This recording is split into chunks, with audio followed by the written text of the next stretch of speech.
What's going on, everybody? It's your boy Johnny the Hottie, and I am back. And today we are doing Tantua. Yes, that's right, Tantua from Chanosa Comics. Okay. And by the way, before I start, I just want to say thank y'all for over 110,000 subscribers. That is insane, guys. Thank y'all. Thank y'all so much. Okay. Now, let's just go over Tantua, her backstory, where she comes from, who she is, and just stuff like that, and her powers and abilities and the things that she has done.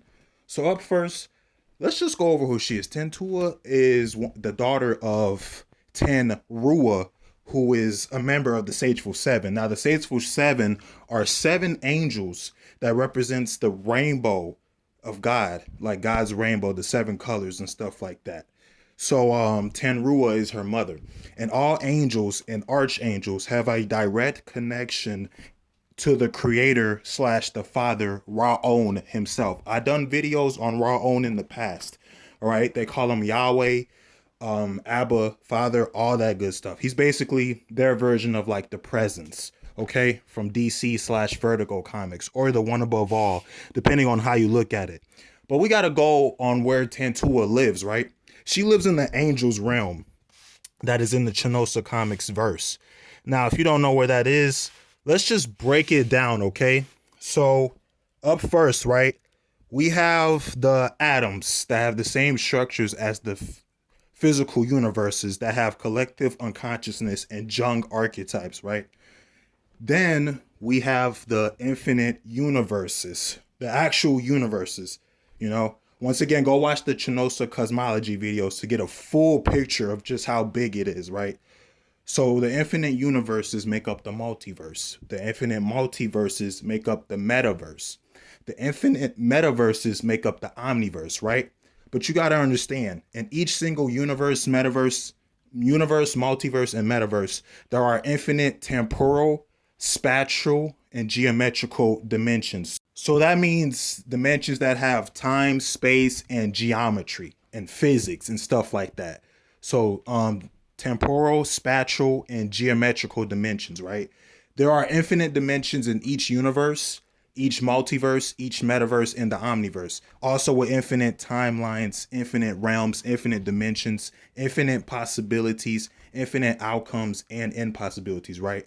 Where each universe looks at the last universe as a dream, each multiverse looks at the last multiverse as a dream, and each metaverse looks at the last metaverse as a dream, and the omniverse transcends all of those and looks at them as dreams, right? So this makes it reality greater than fiction, okay? Now, you got to keep this in mind. The gate that is behind the omniverse is where all human logic and comprehension dies or ceases to exist. And the gate transcends the omniverse and looks at the omniverse as a dream or an illusion, okay? The gate is infinite in size and nature, okay? Now you have the infinite void of nothingness, okay? That is right before Katie Victoria's realm. So the infinite void of nothingness transcends the gate, the same gate that transcends the omniverse, okay? So now that we got that out the way, you have Katie Victoria's realm.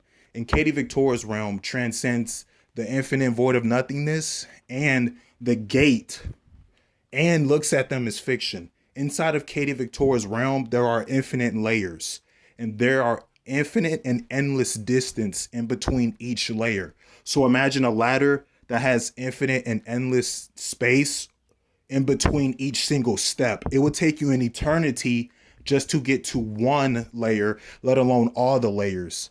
Then Natu's realm transcends Katie Victoria's realm and looks at Katie Victoria's realm as fiction. And then wait. Natu's realm, Infinita and Eterna's realm, and every single realm has the same things as Katie Victoria's realm. So Natu's realm has infinite and endless layers with an infinite and endless distance in between each single layer. Infinita and Eterna's realm has infinite and endless layers, and there's an infinite and endless distance in between each single layer. And then you apply that same logic to the end of creation, beyond nameless realms, worlds beyond worlds, the domain of Trinalis, the veil of nothingness, the dream realm, the archangel realm, etc. So from Katie Victoria's realm, there's an internal gap in between Katie Victoria's realm and Natu's realm, an eternal gap between Infinitor's realm and Eterna's realm, and so on and so forth. So each single realm or domain, there's an eternal or inaccessible gap in between them. And each single realm transcends anything below it and looks at it as fiction. This would also include the angel's realm, where Tantua lives in and resides in. Does that make sense? The only thing is the angels and the archangels are not limited to their own realms. They can go to Raona's realm and vice versa, but they can't go to Raon's realm without help. Now that you understand just how high up Tantua is in the cosmology, now we can go over some of her feats, right? Because that's what y'all really came here for, right? All right, so let's do this, guys. Come on. Once again, go watch those Chanosa cosmology videos just to understand not just the angel's realm, but just how big the cosmology is and how each single realm transcends anything below it and looks at it as fiction, as a dream. All right, so let's get into some of her accomplishments. All right, this woman is mad OP. Let's get it. So obviously, the very first feat that everyone brings up when it comes to Tantua is when Tantua, Jiva, who's another angel who lives in the angel's realm, Wantara, another female angel who lives in the angel's realm, they teamed up with Sarkrana, Trine, Zamis, and Lalel, and they ran and flew so fast that they were omnipresent throughout most of the Chanosa cosmology. The reason why they did this was because when the Raona's realm was waking up and had its own thoughts and opinions and was transforming itself into a being. So think of the overvoid literally transforming itself into a being, you know, and that's basically what Raona's realm is. It's the place where all the retcons and continuities within the verse take place. And it is so high up in the cosmology. It's fathomless. It's unfathomable.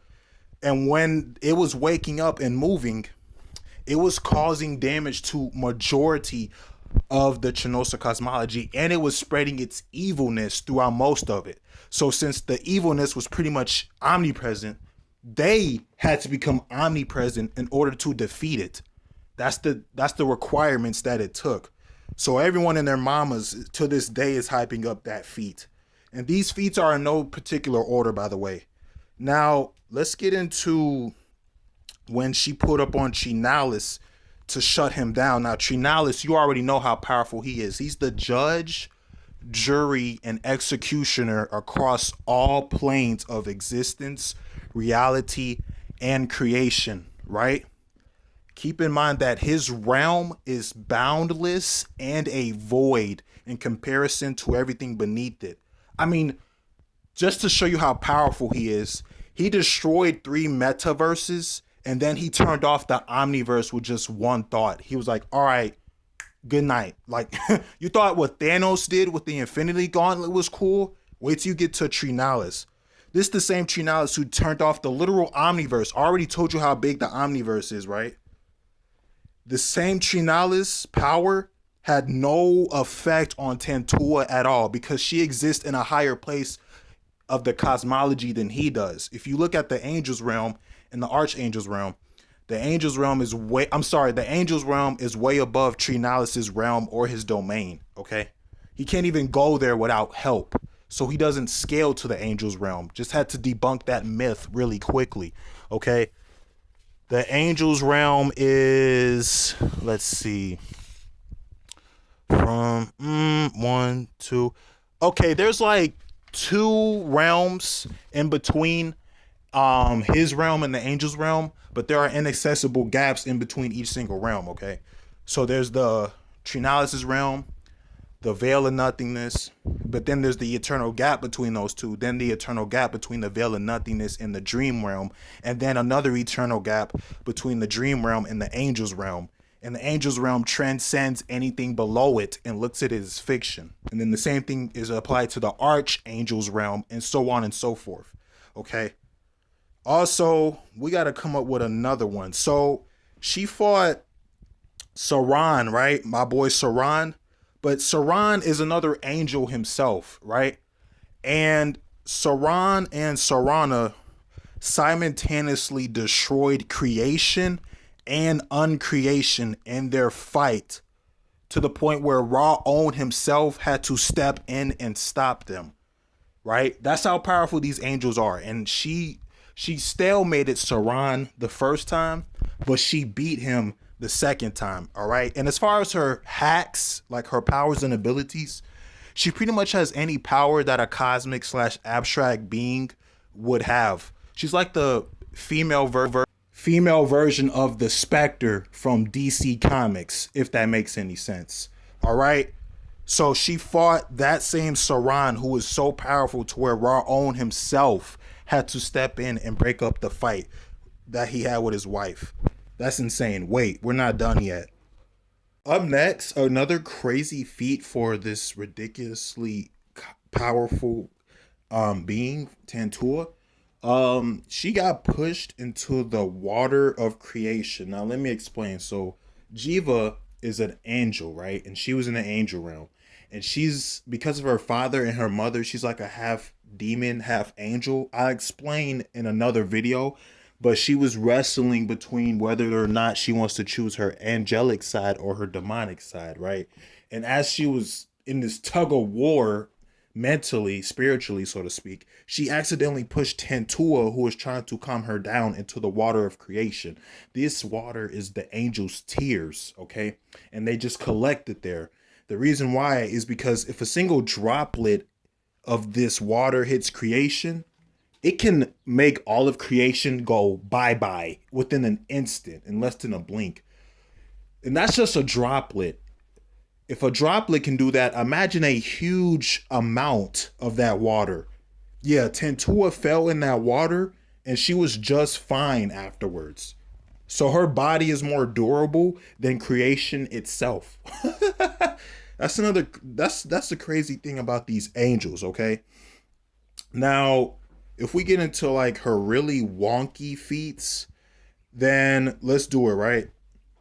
Let's talk about Miss Nightma from Chanosa Comics. You see, Miss Nightma is the living embodiment of the word nightmare itself. So imagine the word nightmare having a body and its own thoughts and visions and stuff like that. But you see, Miss Nightma was okay, so here's how you defeat the cosmic and abstract beings in Chanosa. Because basically cosmic and abstract beings are conceptual ideas or conceptual beings. So in order to truly beat them, you will have to get all the thoughts and knowledge and dreams, aspirations, imagination, even free will. You would have to remove all of those things from all of the sentient beings throughout existence and creation. And that's what she did. She put all the sentient beings to sleep, and then she collected all of their thoughts, basically collective unconsciousness, because in order to sleep you got to be unconscious in a sense. And with the power of collective unconsciousness, she was able to defeat all the Chanosa cosmic and abstract beings, which is kind of ironic if you look at it. So Kelta by himself, who's a very powerful sorcerer slash magician, he pulled up on her.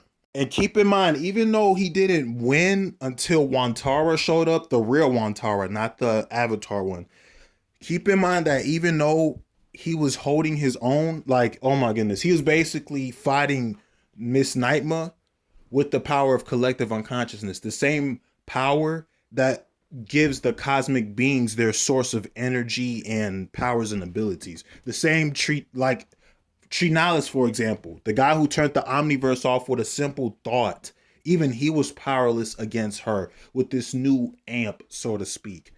So Kelta was holding his own until Nightma, he was holding his own against Nightma, but then that's when Wantara showed up and helped him. And then they finally defeated Nightma, Miss Nightma. But the problem with this is that once Nightma was defeated, the collective unconscious left her hands, so to speak. And the collective unconsciousness that she had was turning itself into a being with like a head, arms, legs, a stomach, maybe breasts.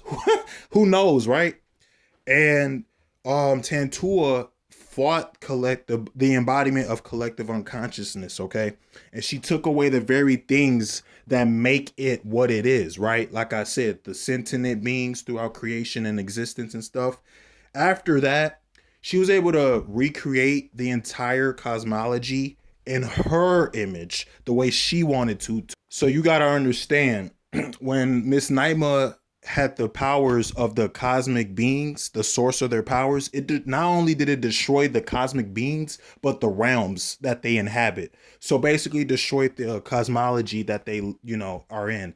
And Tantua recreated all of that in her exact image. If you know how big the Chanosa cosmology is, you will now see why this is an insane feat for her, okay? Like, this is insane, all right? Like, she's really OP. I'm gonna post some of her other feats on the screen and stuff. I don't have enough time, unfortunately, but I will give context and information about the feats in the comic section or the community tab. So just check the community tab or the comments. But that was Tantua from Chanosa Comics.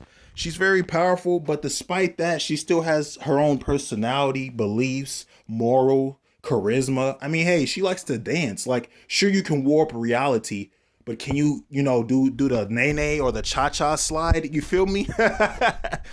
So, guys, I thank y'all for watching. I thank y'all for listening to today's show, man. I love all you guys and girls so much. It's been your boy, Johnny the Hottie, and I'm out. Peace. I love you. Bye.